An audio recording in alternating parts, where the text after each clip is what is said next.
Hi, my name is Harshvardhan Chaturvedi and I'm a legal intern at Lexis and Company.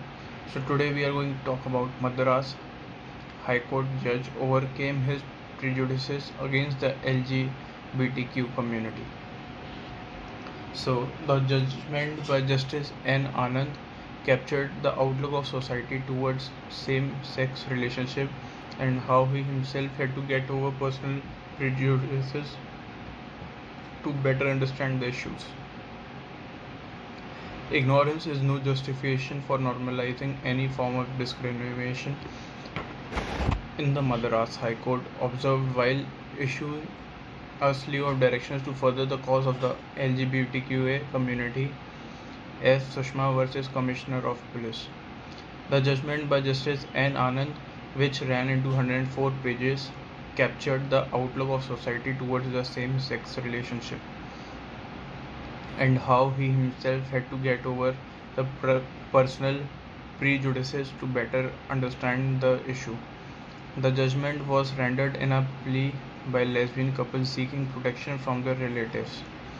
I have no hesitation in accepting that I too belong to the majority of commoners who are yet to comprehend homosexuality completely. Ignorance is no justification for normalizing any form of discrimination, the judgment said. In this regard, the judge recounted how he attended a counseling session with Vidya Dinarkan, a psychologist, in order to understand the subject matter and to counter his prejudices. The judgment also extracted the entire report of that session. The judgment noted how difficult it is for an individual to understand something which he/she has not experienced personally. To begin with, if someone had approached me saying that they are attracted to or are in a relationship with the person of the opposite sex, I would have no difficulty in understanding them since I have experienced the same personally. Similarly, I would have probably had no difficulty in understanding or sharing someone's happiness, joy, anguish, and sadness. This is because I have personally experienced those emotions as well, the judge observed. But society and his upbringing have always treated the terms homosexual, gay, lesbian as anathema. The judge conceded. I have never personally known homosexual person and what to any other know about the shoes he has never walked.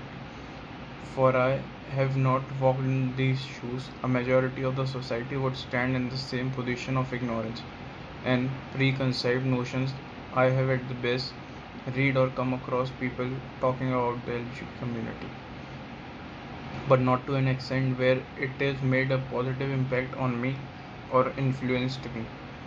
He added that coupled with what society deems as fit and proper impacts our subconscious, the judge said. Growing up, the societal impact has a lot of bearing in our understandings of relationship right down to our subconscious, and we voluntarily vouch those relationships with the society deemed fit and proper, he said. When two persons of the same sex are friends and continue that relationship for their entire lives, the world does not see anything abnormal in it. In fact, the world encourages such a friendship and it is treated to be one of the greatest of relationships between two human beings. The judgment goes on to a note. However, the society takes objection when the same two individuals slightly alter their stand and instead of being friends get involved in a partnership that is homosexual relationship, which is normal parlance is understood as same-sex relationship, the court noted. But the judgment noted that the court correction is possible only through changes at the society level, and law alone cannot work wonders. I strongly feel that the change must take place at a society level, and when it is complemented by law, there will be a remarkable change in the outlook of the society by recognizing the same sex relationship, he said. In this regard, he cited the example of persons with disabilities and mental illness and how they used to be treated sometimes back, and how the awakening in society, complemented with the enactment of appreciate laws, have brought in a huge change in recognizing the rights of such differently abled persons. Thank you.